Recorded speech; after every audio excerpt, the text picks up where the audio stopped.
So I wouldn't necessarily kind of always think that bigger is better in terms of fire suppression, and kind of get sucked into that thought. There's a lot of variables to it, different suppressants, different homologation, stuff like that. Best thing you can do is have these conversations. And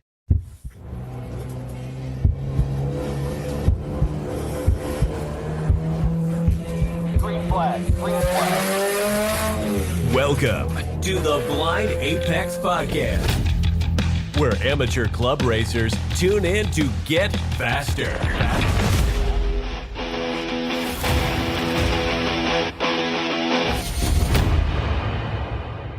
This episode is brought to you by Deechworks Fuel Systems. Use Apex 10 at checkout to save on fueling your passion.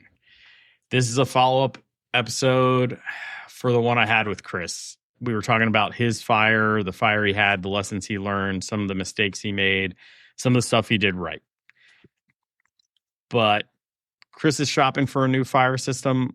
I'm shopping for a new fire system. Finally, my fire system is on its last recert, and so only time will tell what I need to get my hands on. The only thing I agreed to with Chris is that I'm getting a bigger system. Anyway, so I want to talk to a company that makes safety equipment and fire systems. Brand manager for Lifeline Fire and Safety Systems, Brandon Marshall. Welcome to the podcast, sir. Thanks for having me. Excited to be here. Yeah, so I know that you've talked to Chris. I've talked to Chris. This is the first time you and I are really talking. We spent a couple minutes before pressing record, but can you let's introduce yourself, set yourself up as, the expert. What have you been doing? How long have you been with Lifeline? And then give us some of the Lifeline background, please. Yeah, so my name is Brandon Marshall, brand manager for Lifeline USA.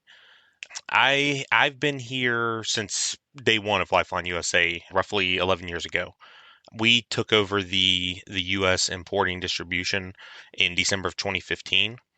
Prior to that, Lifeline had a presence. We didn't really know what it was, but it wasn't very strong. So Lifeline is a UK brand, started in 1994.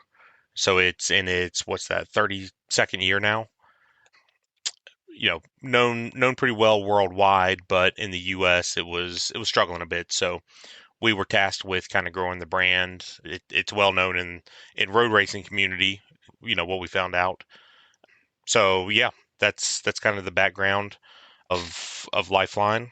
We've been doing it for 11 years, and slowly but surely we've been growing, expanding, and there's still a couple markets that we want to reach into, and yeah, just working on that. Well, I was perusing because I don't have space constraints in my race car.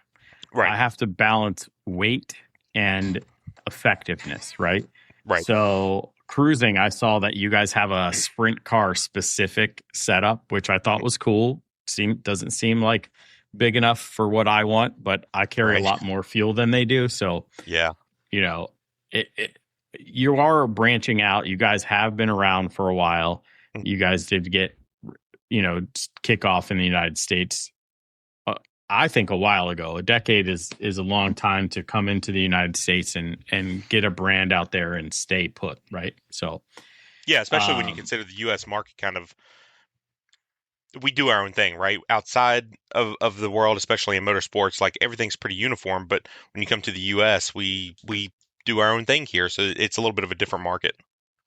Yeah, outside of the United States, FIA dominates the world, yes. Right? Yep. And so inside the United States, we recognize FIA stuff. We have SAE stuff. And then we have 50 sanctioning bodies that do a combination of, and maybe have some exclusions or caveats to it, right? So, and 50 is light, right? So we're talking about circle track, we're talking about off-road, we're talking about every aspect of motorsports. The drifters, the road racers, everybody, right? So, yeah, we definitely do our own thing. I mean, we're recording, just before 4th of July. So happy 4th of July to everybody when this goes out. proof the 4th of July is we do our own thing, right? Like, like historically. So, yeah. So can we talk about how the modern fire suppression system works in a race car and maybe go over the components that we need to consider? Yeah, so in race cars, and that's something our R&D team is constantly, I'll say, battling.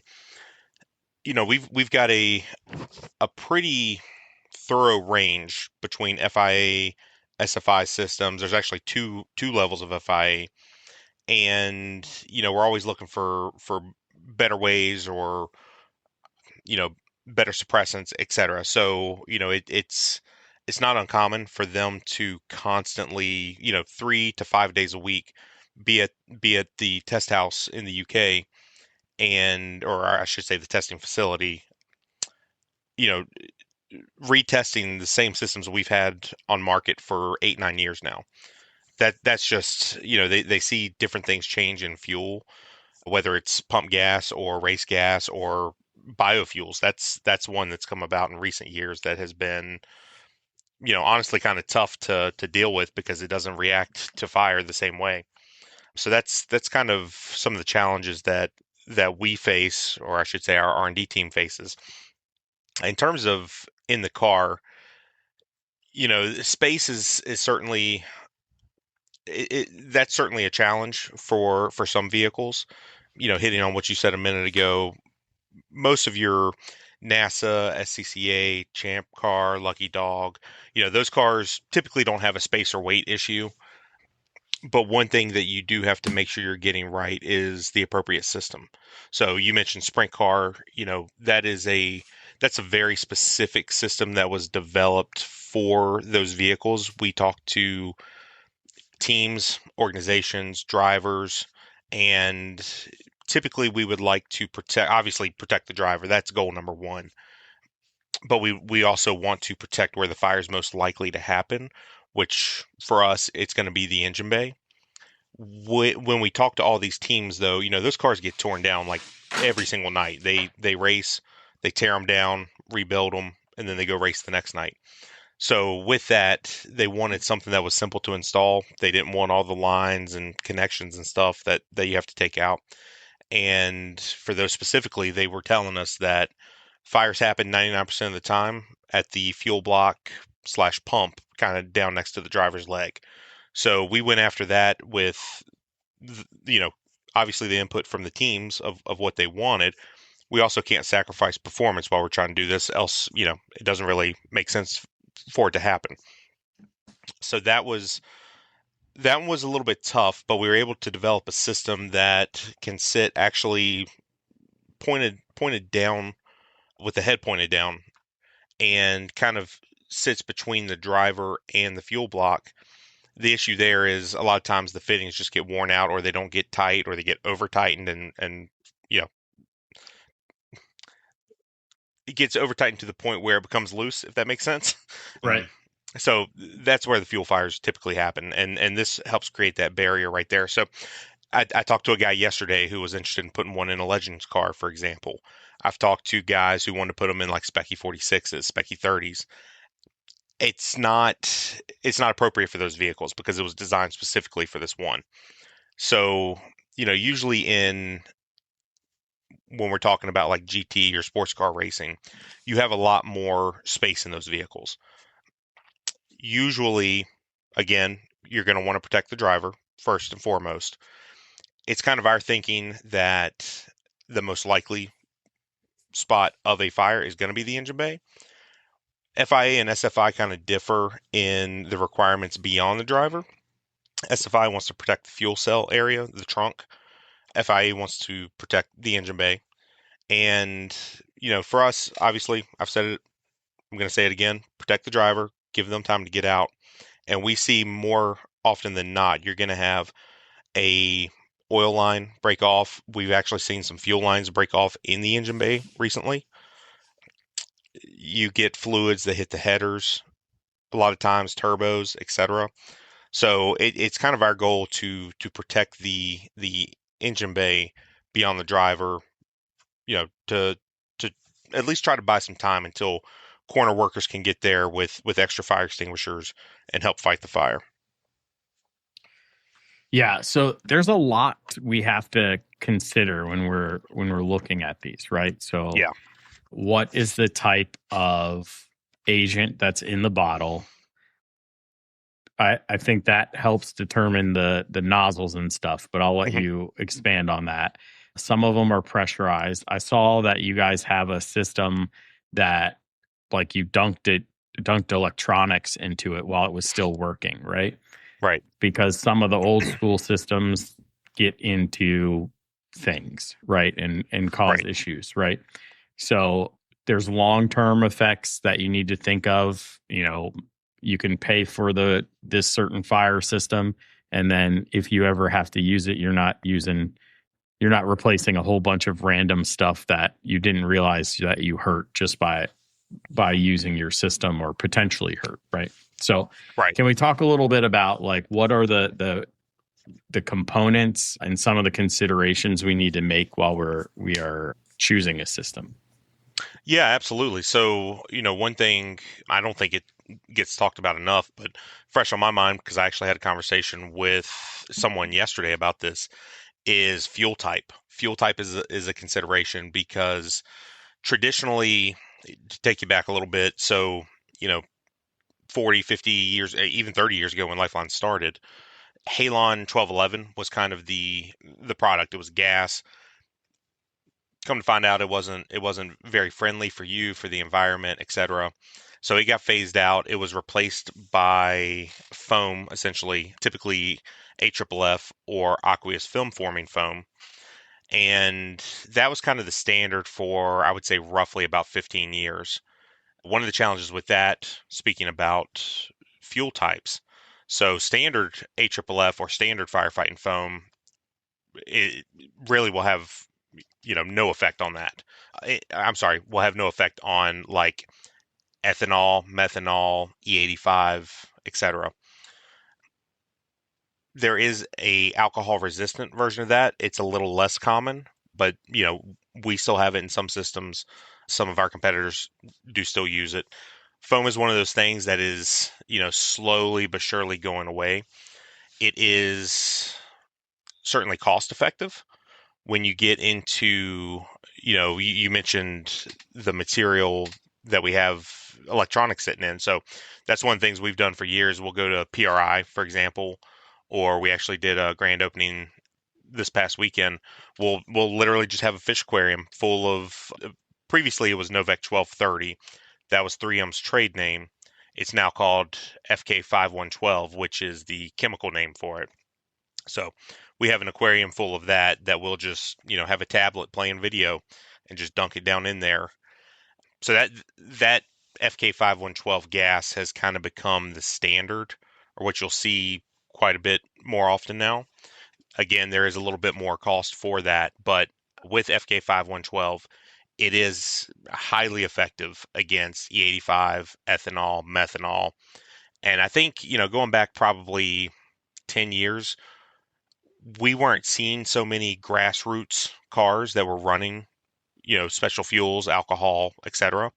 But it seems like it is becoming more common, whether it's time trials, whether it's hill climbs, sprint cars run on methanol. So it is something we are seeing more and more, and that's certainly a consideration, is what type of fuel is being used. Space is another thing you mentioned. So with foam fights a fire by, it has to see it. So when it sprays, it has to be able to make contact with the source of the fire. It has to be able to coat it, and it is highly effective if you can do that. One of the challenges is, knowing where to place the nozzles. So with FK5112, I mentioned it is a gas. When it sprays out of the bottle, it atomizes. Stored in the bottle as a liquid, comes out, atomizes, and that's when it's most effective. The awesome thing about FK5112 is as it sprays out, it will actually expand and kind of fill the volume of the vehicle. You do obviously have to take in consideration the size of the vehicle. You don't want to have too little. We made 1.5 kilogram systems, for example, for many years, but those wouldn't be adequate for your Honda or my E30 just because they're too small. So there are some things like that that you certainly have to consider. Price point is another thing. I mentioned foam is less expensive with FK5112.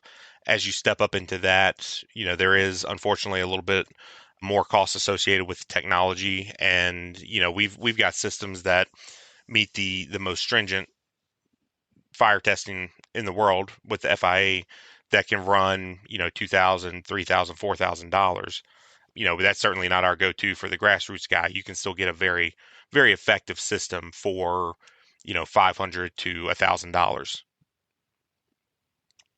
So I'm on the website and I'm looking. I see pounds versus liters as the descriptor. So is that because of the material used? Like I'm trying to figure out what sizing I need to worry about and what's big enough, right? You said 1.5 is not big enough, but for a standard, saloon coupe or four-door production car, what sizes should we be looking at? So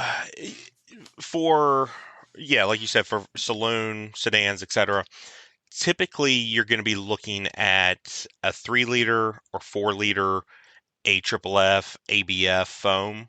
So your foam or water-based agents are typically measured by weight, or I'm sorry, by volume, and then your gas agents are typically by like kilograms or pounds, if that makes sense. So, typically typically for saloon, sedan, GT cars, you're going to be looking at 3-liter, 4-liter for foam agents, or 2 kilogram to really about 3 kilogram for like Novak or FK5112. Okay.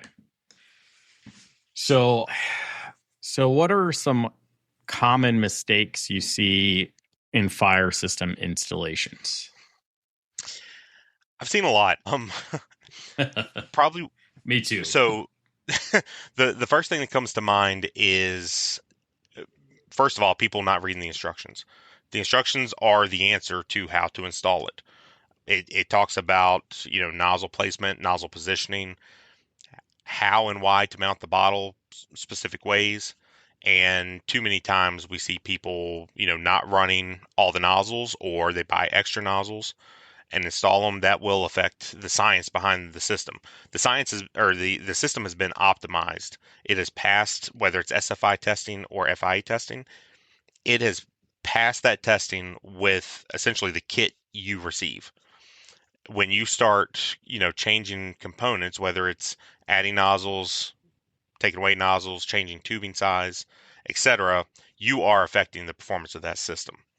So that's number one. Read the instructions and use all of the components that come in the kit, no more, no less. I've seen people zip tie nozzles in place.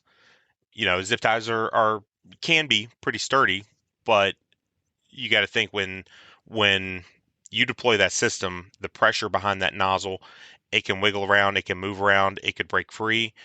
Recently, I saw one where fire happened and it actually melted the zip tie, and then the nozzle's just able to whip around under pressure. So hard mount the nozzles, which I think is actually something you mentioned in the last podcast with Chris.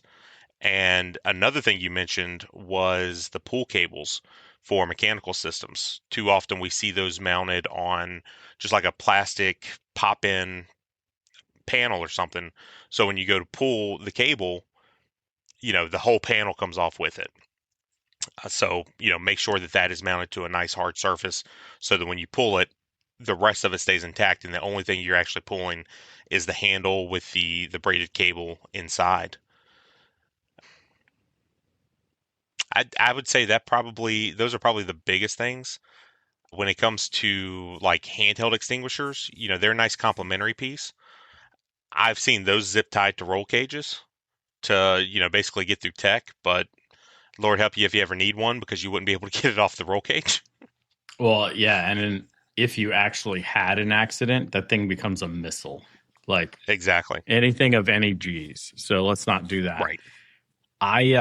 It's been a couple years now, and I don't remember who the drifter was, but a drifter had an engine fire with the LS motor. Shocker. And I know it was a young lady that was doing it. She pulls the cord, and the cord goes flying. She pulled it, and the button that grommet stop at the handle, Mm-hmm. you have to make sure that screw is tight, like Yes. real tight. Yes. Like crimping the wire tight, because you're Right. going to be pulling that in a panic. I've seen so many videos where they go to deploy and the cord just keeps going. Like they pull and it's arm length all the way across their chest. They went from Right. left to right and the cord just keeps going and nothing happens. Well, I can tell you where that failed. Like I hit it so hard that it's annoying getting it off, to take it off for when it's time for service. Like, Right. yeah. Yeah, you definitely want that to be tight. Yes. None of this. I know it's a flat head. Maybe they need to design something else with like an Allen or something to make it easier for people to tighten. I don't know, but just get in there with the right size screwdriver and make sure it's in there. That's a big one to me. And then these, excuse me, these press fit fittings where you press it in and you're supposed to pull and lock. Well, as you build your system, you need to make sure everything is tight and not right. So it's got to seat all the way to the bottom and pull out. Because if you go around to certain cars, it's how they built it. They built it in sections. They were doing the right thing. They isolated it. They isolated their lines. They put the rubber, pieces on and bolted them to the chassis and stuff. But as they did it, things were so rigid they weren't able to check their press fits. And there's a lot of times you can go around and press on the fittings and watch the line come out and just pop out. Yeah. So I was a tech inspector for over a decade with NASA. So I've seen all sorts of stuff go wrong with that. But I've been guilty of it myself. But over time, vibration on those press fits, they don't seem to hold. So you got to go through. I like to go through every couple of events and just make sure everything's tight in my system, right? Mm-hmm. So it's just the nature of the beast. You're climbing in and out of the car, you're messing, you're working on the car. Maybe you had to move a line or do something. Like just double check everything as far as that goes. It should be part of your procedure before you prep for a race, because it's important. And I'll expand on that. So that's something else that doesn't get enough attention. So with mechanical systems, the pool cables, they, at least ours, they, have a very thin protective coating on them, but that it can get nicked. Moisture can get in there, especially if your car, you go do a 24-hour race in the rain or 12-hour in the rain or something. Those cables can start to corrode, and eventually they'll lock in place, and people aren't checking that. You mentioned, well, it can be kind of difficult to get that barrel nut off and then, pull it. So I'm sure it'll work. And then when they do, it's just seized in there. On electric systems, the battery for the power pack. So those are typically a 9-volt, and, very simple. It doesn't take any hardware to take most of the power packs apart. You just pop it out. You replace the 9-volt and pop it back together.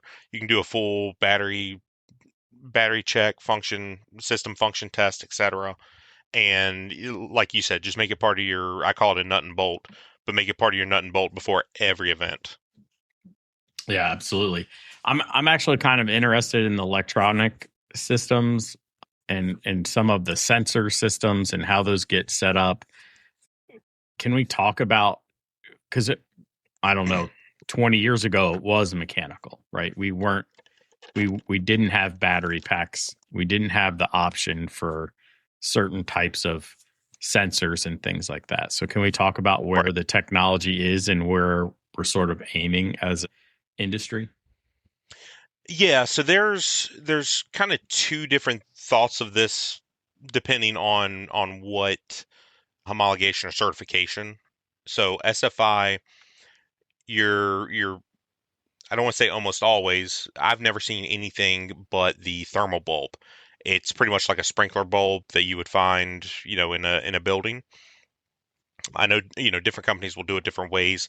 Most of them, we just put including ourselves, we put the thermal bulb in the nozzle itself. So what happens there's different temperatures, so different color means a different temperature.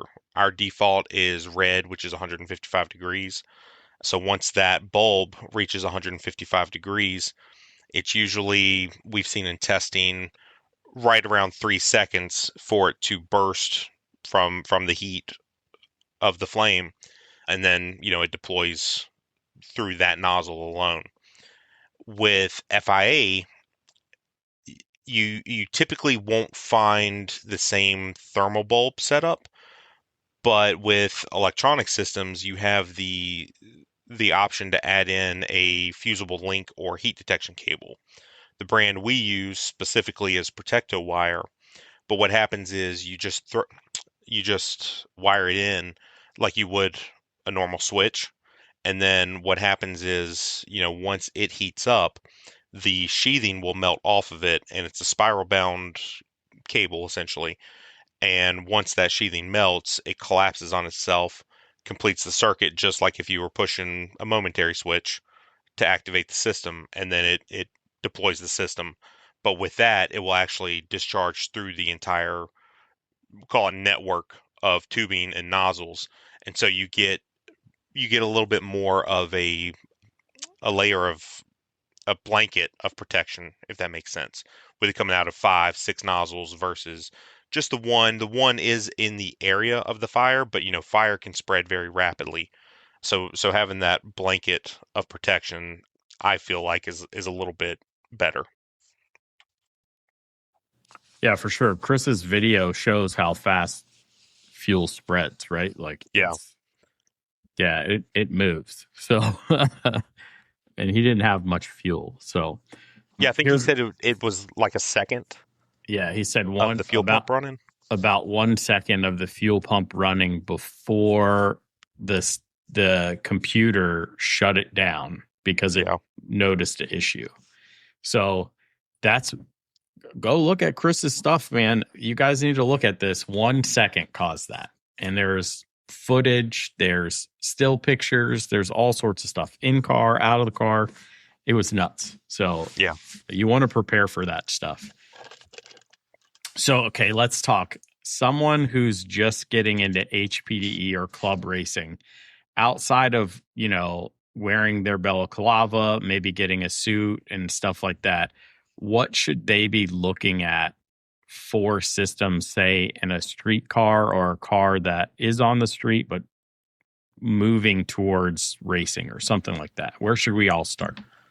So one of the things, and we see this especially with like collector vehicles, I'll say, thinking like older 911, stuff like that, people want a system, but it's still got the original carpet, the original leather, stuff like that. And, I'll typically point people towards a FK 5112 system, because when that sprays out, it not only is it going to be super effective, but it doesn't leave any residue. It's safe for your electronics, which we talked about. It's not going to stain anything. It will just evaporate, and then, it's gone. It has a 3 to 5 day atmospheric life. So when you're talking environmental, it doesn't have any global warming, or what's the term? It doesn't have any global warming properties, essentially, or ozone depleting properties. That's what I'm looking for. So in terms of that, for a street car, I would push them that way. If they do have, something track oriented or something like that, I'm still going to push them towards the FK5112 system, but I would say foam is certainly an option. Again, it's a little less effective because it can't necessarily see the fire unless it's sprayed directly at it, but that certainly is an option. So something just came to me. So the foaming agent, the AFFF, those where you predominantly recommend those for a more analog mechanical car? I would say those I would probably recommend for someone on a super tight budget. Okay. It meets the same standard as the FK5112 systems in terms of, for us, in terms of the FIA testing. I'm always, if it's in the budget, I'm always going to recommend someone go to an FK5112 system simply because it is a better performing agent. Like I said, when it sprays out, it will fill the volume of the cockpit and or the engine bay and be able to kind of smother the fire. We call it three-dimensionally, so it doesn't necessarily have to spray directly at the flame source. It can spray, fill that volume, and attack it. If it were on the other side of the engine bay from the nozzle, for example. So I'm always going to point someone that direction. But if you are on a super tight budget, I get it. The foam agent, it is effective. We do, I think, a good job with the nozzles in terms of, it's not like a squirt gun and just sprays out in a stream. We have a very specific misting nozzle, which helps kind of mist, but throw the agent out there in a cloud to try to coat as much as possible. But it isn't a gas, it isn't a powder, so it doesn't have that full blanketing ability like a gas does. Okay. I know my car is like, it relies on all the electronics everywhere. So Mm-hmm. I think I'd prefer the FK5112. Yeah. Because Lord knows one sensor goes out and the whole car stops working. So Right. I'd prefer to minimize that kind of exposure. But if I had like an older V8 carbureted car, maybe the foam would be better. I know that I think I have foam in my car right now. So, but I was on a budget, right? I was building a car my rookie year, and now all these years later, 8 years later now, that it's time to replace the canister and the whole system, right? Because they're not if I plumb one car, I can't just replace the bottle because the lines won't necessarily be compatible, right? If the system is, I would say if the system's still being produced, so if you bought this system 10 years ago and, it's still on the market, I would say, perfectly reasonable. We have systems like that, our 0360 2.25 kilogram FK5112 system, for example. I just threw a lot of stuff out there. Doesn't necessarily mean anything unless you do the research, but it's a gas system. We've been producing it for, I want to say, about 14 years. So we've seen vehicles that installed it, say 2014, 2024 rolls around, they've gotten all their services, but the bottle has a 10-year life, essentially. So when it comes back for service, we say, hey, we can't service it. But because all the components are still the same, still uses the same diameter tubing, still uses the same nozzles, we can replace just the bottle. You don't have to get a whole new system. If your system is no longer available or there isn't a plug and play, and that's something, you should talk to your manufacturer about if you are trying to go that route. Ask them if there is the possibility of just doing a bottle so it's plug and play so you don't have to replace the entire thing. Because I get it, running all new lines and stuff, even though you kind of have the blueprint there of the existing system, it is time consuming. Certainly, if that's what needs to happen, because this is such a critical component of keeping you safe. But it doesn't necessarily mean that you automatically have to go to a new system. Yeah, for sure. I looked at your website and see that you do sell the 0220 bottles. Mm-hmm. Like you can buy a new 3-liter. So in the long run, I wish I would have done that. Anyway, oops. I hate plumbing my car, but I'm going to redo a whole bunch of stuff after talking to Chris. So yeah, it's on the list. So, okay. I'm looking at some of my questions that I had. Here's a big one for me because I do it with my tires, but should I be bringing my bottle in the wintertime? Is there any storage tips that we should have or maintenance we should be doing?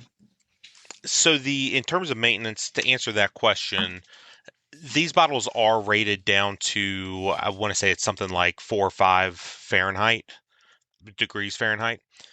So, they can go pretty low, and that is for the FIA, they have to operate within a certain window. Really, beyond that, we don't test beyond that window, but they're safe down to that point. They will work down to that point. And with foam systems, we actually use a low temperature blend that uses a non-flammable antifreeze called Freezall. So, it's not just water and this chemical and it freezes at 32 degrees. So we do still recommend bringing the bottle in, just to be safe. You're probably not doing much, especially if you're on the East Coast or up north from say October to February or maybe March. We do recommend bringing it in to be safe, but they can go down to single digits just fine. In terms of maintenance, I kind of hit on it earlier with the pool cable, with the battery in the electronic systems, just making sure that stuff works. But again, that's not necessarily an off-season prep. That's something I recommend doing before every event. Okay. Yeah, I need to add that to my list. That I do it more regularly than most, but probably not regularly enough, especially since I'm overhauling everything and installing hard bulkheads and stuff. So, yeah, certainly a good time to do it. Right. So, okay. So let's talk about, you guys don't just make fire suppression. We were talking earlier, it is predominantly what you guys are doing is fire suppression. But there's other pieces, and there's other pieces that you're making specifically that relate to how quickly you can get out of the race car, right? So you guys produce harnesses and you produce quick disconnect for your steering wheel, all of which you want quality harnesses because you don't need these things hanging up when you're trying to escape, right? They need to be easily adjustable. The cam locks, if that's the route you choose, needs to release well. And then your steering wheel, some of us, I'm a midget, so I'm right on top of my steering wheel. I have to move it for me to get out quickly. So can we talk about some of the stuff you guys make and how there is a safety system that you're living in a car? Yeah, absolutely. So we do have the full range of 8853 harnesses, FIA specific. So FIA, you get 5 years out of them. Certainly, going back to the maintenance topic, make sure you're checking them for frays. Make sure, if you are in any sort of incident, they're getting replaced. I actually need to do that because I parked my car in a water barrier a few weeks ago. So, any sort of incident, I recommend replacing them. That's probably one that doesn't get addressed enough. People will have pretty significant impacts, and they fix the car, they fix the mechanicals, it's looking good, they go hit the track, but they haven't replaced the thing that holds them in the seat. And they can stretch in impacts. It's very slightly, you wouldn't notice it to the naked eye, but it's the reality of what we do, right? With that, the harnesses are, there's something we're pretty proud of. We put a lot of work and energy into the design of those, specifically in the cam lock. So, most cam locks you can hit them and they'll release, quickly. With that though, one of the things we focused on was most cam locks, when you turn them, if you turn them the full 90 degrees, they will stay there. There's like a catch in them that holds them in place. We actually designed ours so that they will always return to center. So, one of the probably most frustrating things for an endurance racer, you're thinking Champ Car, Lemons, Lucky Dog, you get in the car, you're trying to put the belts in and they're not clicking and you're like, what is going on? And you look down and the cam lock is at 90 degrees. So, a lot of time and energy went into those. They're super comfortable. I think obviously I'm biased, but I mentioned I did park my car in a water barrier recently, and I never even thought about it. I was mad at myself for what I did. Immediately, I'm like, oh Lord, it's going to cost a lot of money to fix. But it was 4 or 5 hours later. I was on my way home, and I'm like, man, nothing. I feel fine. Nothing happened. Everything worked, and I wasn't sore the next day. 2 days later, I'm still, my ego's still hurt, but other than that, I was completely fine. So I've lived. It was a small crash, but I've lived it and very happy with how they performed. You mentioned the quick release. I do have to say I would always recommend, if you can, not have to take the wheel off. Don't have to. There's certainly situations and scenarios where you will need to. And the reason I say that is I don't think it's super common, but I mean we've even seen it in NASCAR where they don't get the wheel back on fully, and then they go out on track, and then the steering wheel comes off in their hand. So if you don't have to touch that, don't. Not always the case, but we do make I feel like a pretty nice splined version. So it's got a master spline or master key on the top, to where getting it lined up is super easy. Pops in place. It's got a good positive latching, and then when you need to take it off, easy, pops right off and helps with egress. Yeah. I mean, I don't use your spline, but I always do the wheel check before I go That's out. a good move. It's just That's a good move. I'm not even leaving the paddock. I'm not backing out of my paddock spot without checking that. But Right. I'm a short guy. I'm a husky. I have a gigantic Sawbelt GT pad seat with huge wings and halos and all that jazz. Like, so for me to escape, I can do it with my helmet on, but I also bought a brand new helmet, and we did an evac drill and I didn't remove it, and I banged my brand new shiny helmet on the first weekend off the bar. You got it out of the way. Yeah. I'm gonna put a sticker on it or something. But one of the other things that I was cruising the website last week when we were talking about setting this up, the wet weather light, I don't say the R word. You guys have a controller, which is, it's going to be game changer for people who cross over between like SCCA, different NASA regions, GLTC. We do what we want, right? We started the podcast this way. Each organization is like flashing only when are solid when you're on the brakes, and flashing all the other times. They have every combination under the sun of what they want you to do.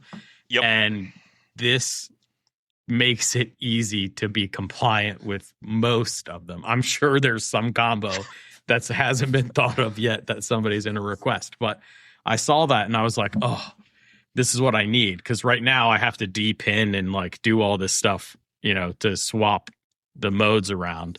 Right. But having the Switch do it for me, I'm sold already. I saw it last week. I was like, I'll redesign how my whole light is set up on the back of the car, just so I can having that box is nice, where you can just click between the different procedures. Yeah.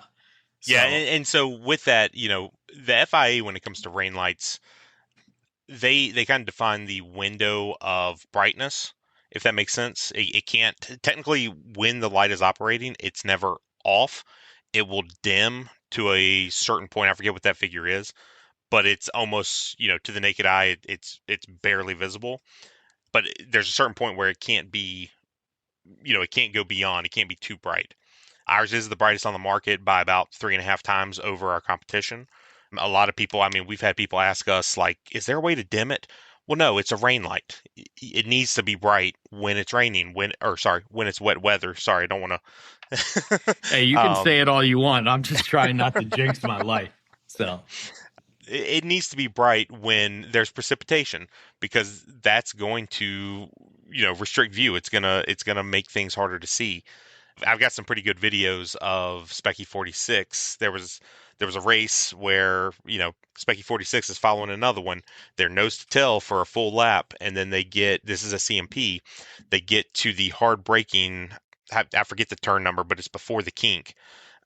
They're moving along, and then all of a sudden E30 just shows up, and they're gone by it, and you did not see it until they were pretty much beside of it, and they didn't have a rain light. And so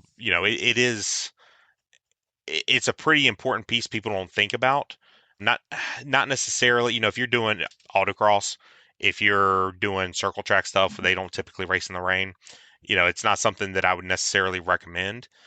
But even for HPDEs, time trials, it's not necessarily, it's making others be able to see you, make others aware that you're there, and it could save your vehicle. I mean, in a steady monsoon, we might say, at a HPDE, somebody could come into a braking zone too hot and not know you're there, and you backed your brake marker up a couple 100 feet, and things can happen even in a very controlled environment like that.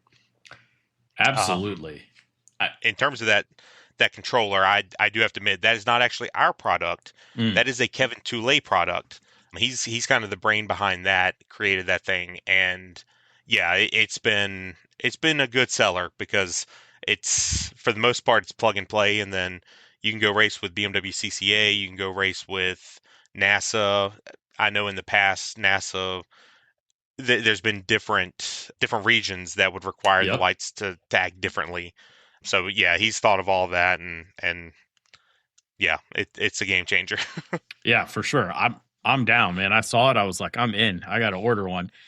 Yeah, anyone who's ever ridden a motorcycle in weather will Mhm. absolutely understand the need for visibility, Yeah, because production taillights disappear in road mist. Now, yeah, no, you're not getting directly on your visor, hopefully. I mean, some people are with open wheel cars, but you got to figure there's so many different classes out there. The variation of speed gets amplified right. because of the type of car, the skill level of the drivers, the preparation of the cars. Get behind a Honda Challenge car. We carry aero.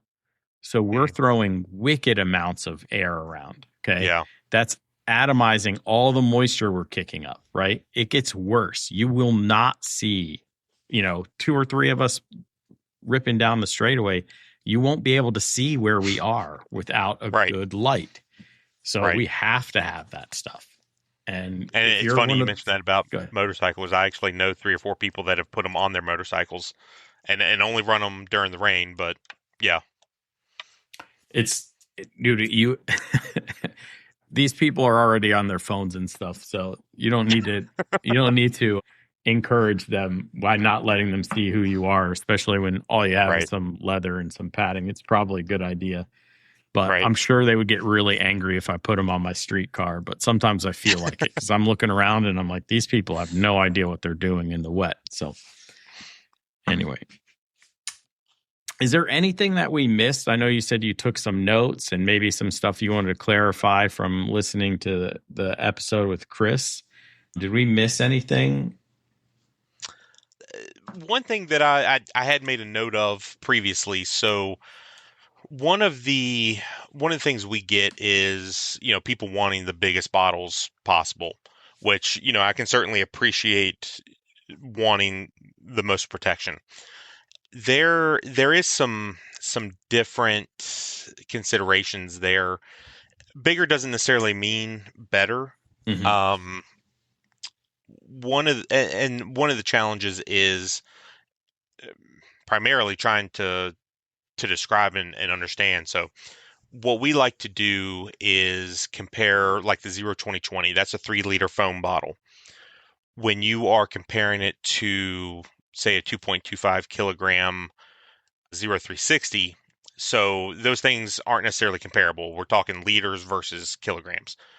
But when you put those bottles side by side, the 0 360 gas age, or the gas system, is roughly 3/4 of the size of the foam system.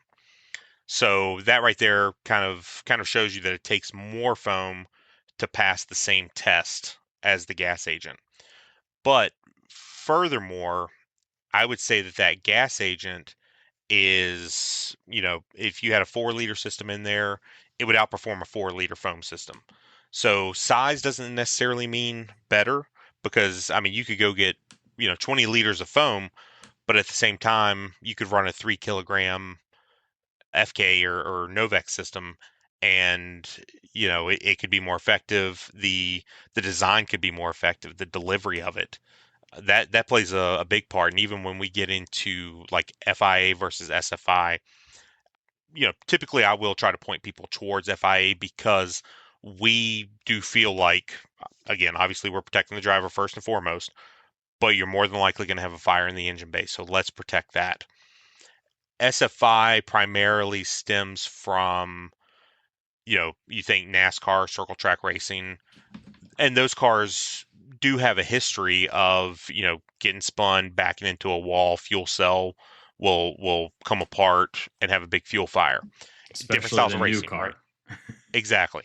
Different styles of racing. So that's not to say SFI isn't good, but it's a different discipline focused test, if that makes sense. So with the two, I will say SFI, probably for good reason, also defines a little bit more in terms of volume. So when you go to an SFI test, there's a 5 pound and a 10 pound. If they didn't define that, Lord knows what would be out there. So you have to have a governed body, at least with some set of rules and regulations for the testing procedure for the certification. With SFI, they are probably a little bit more strict in terms of the design of the system. They put you in kind of a window, and everybody has to play in that. With FIA, we're allowed to do more of our own research, development, and design. So FIA, you show up, they don't tell you how many nozzles you have to use. They don't tell you what amount of suppressant you have to use. You have to be able to show up and pass their very stringent test. So, there's kind of two different ways of thinking of it, and that's why we have two different certifications. So a lot of times I do feel like, that 2.25 kilogram or 3 kilogram, you're talking 5 pound or 6.5 pound, can and will outperform a 10 pound system, even of the same material, because we aren't so restricted, and we can do a lot more in terms of design and be a little bit more effective, if that makes sense. So I wouldn't necessarily kind of always think that bigger is better in terms of fire suppression, and kind of get sucked into that thought. There's a lot of variables to it, different suppressants, different homologation, stuff like that. Best thing you can do is, have these conversations, and education is a big part of safety in general.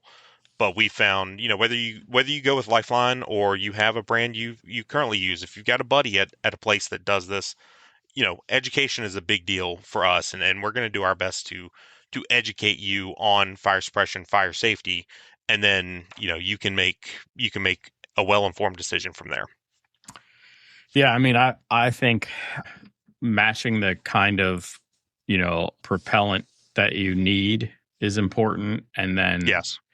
nozzle placement is important.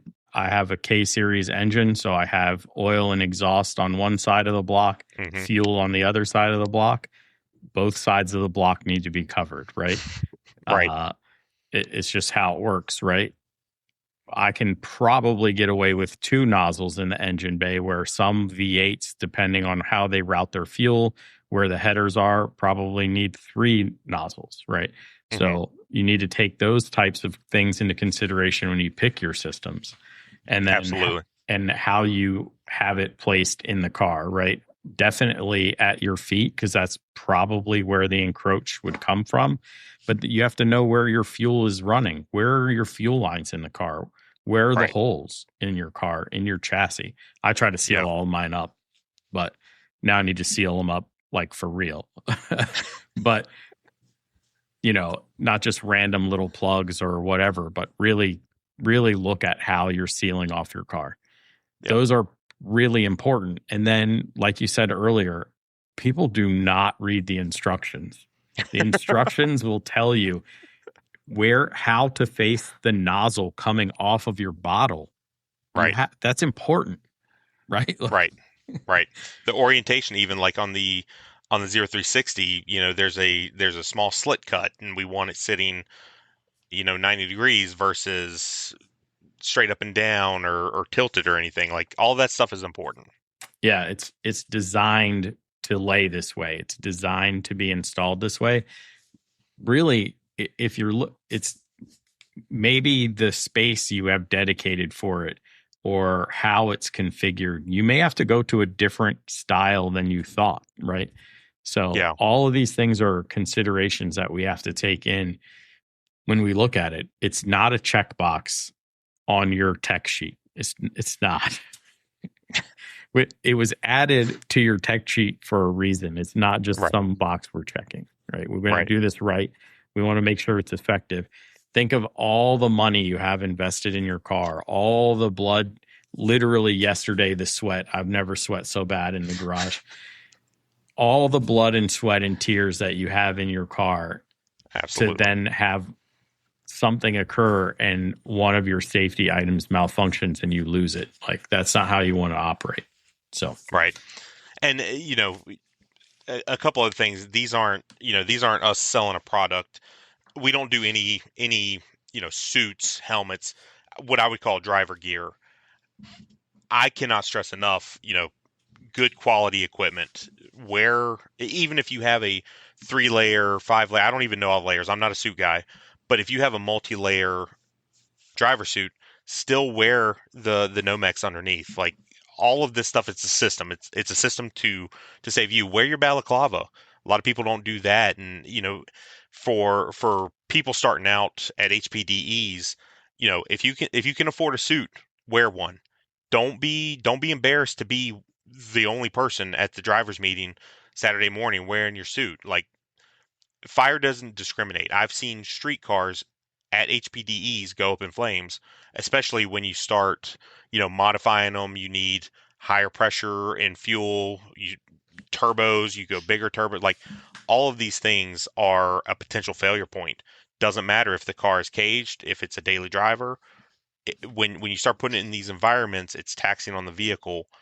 Don't be embarrassed to wear your safety gear. It's legitimate. Use that stuff. And another thing, egress. People don't practice egress enough. Admittedly, I should do it more, but it's something that, from the moment the fire starts, you got to take off the steering wheel, potentially window net, hit your kill switch, undo your belts, hit your fire system, open the door, like all that stuff sitting there, like, oh, I can do that in 3 seconds. I can do that in 5 seconds. But when you start panicking, you don't realize the amount of pressure that comes on and how all of that stuff kind of slows down as you're trying to figure out, what do I need to do next? So practice your egress to the point where it becomes just habit. I plan to practice it every first day. So my race weekend, we have practice, qualifying, race. On Saturday, we have 2 races on Sunday. I try to make sure that I come off the track for practice or qualifying, get back to my paddock area, keep everything on and tight, and I let it soak a little.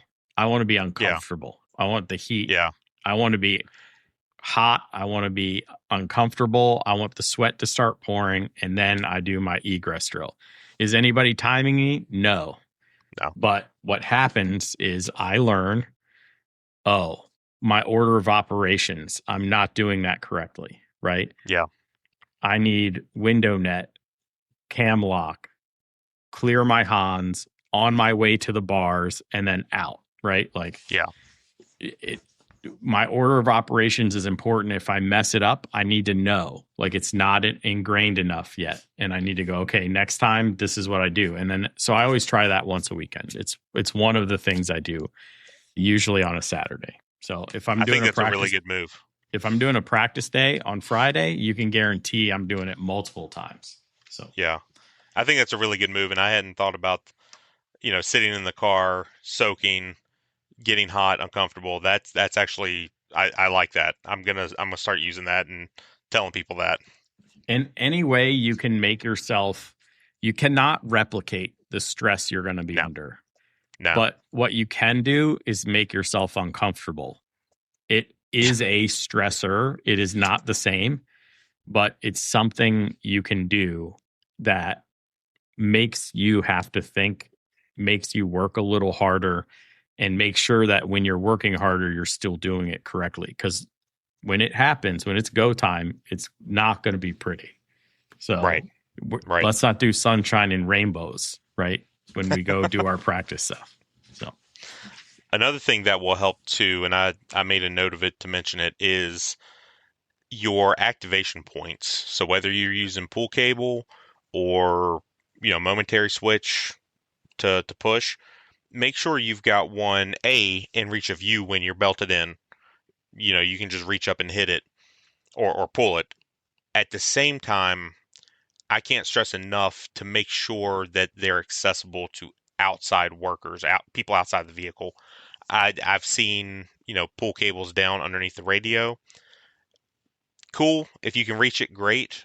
But you also have to think, like, if the vehicle gets pinned against the wall, if the vehicle ends up upside down and pinned against the wall, you still want something accessible for a worker to be able to, ideally not reach in the vehicle. If you can put one like at the windshield cowl or somewhere like that. I've seen people put them on the actual roll cage, but protected so they don't get hit or anything like that. Just accessible on each side of the vehicle, because you never know what might happen, how the car might end up.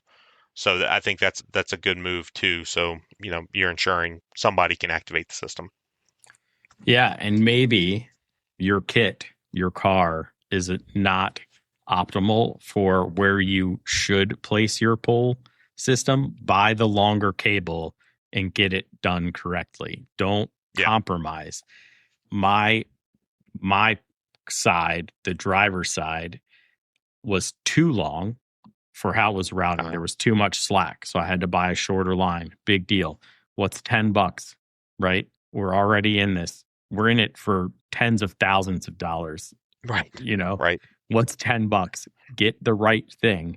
I did use the cable that came with it to sort of mock up where I was going to mount it and how it was going to be mounted. But make sure your cables aren't too long, that they're not too short. And, you're right. Access, you will have to get barely inside my car. It's like right inside the door. Okay. Yeah. On both sides, I can reach my side. The other side is mirrored. Essentially, it's marked. You got to make sure that you have your markings. I'm sure that goes through tech. Yes. Sometimes people miss it when they go through tech, telling you need to have it marked. It needs to be indicated. And yeah, it's important. This is a critical component, and it actually takes thought. You can't just throw it in the car and go, all right, we're done. So, yeah. All right, Brandon, is there anything else we need to cover? I don't think so. Certainly, people are more than welcome to reach out to us if they have any questions. It's what we're here for. Awesome, man. Well, I really appreciate you coming on today. Yeah, thanks for having me. Glad we could do it. Until next time, keep working on yourself, keep working on the car, and let's get faster.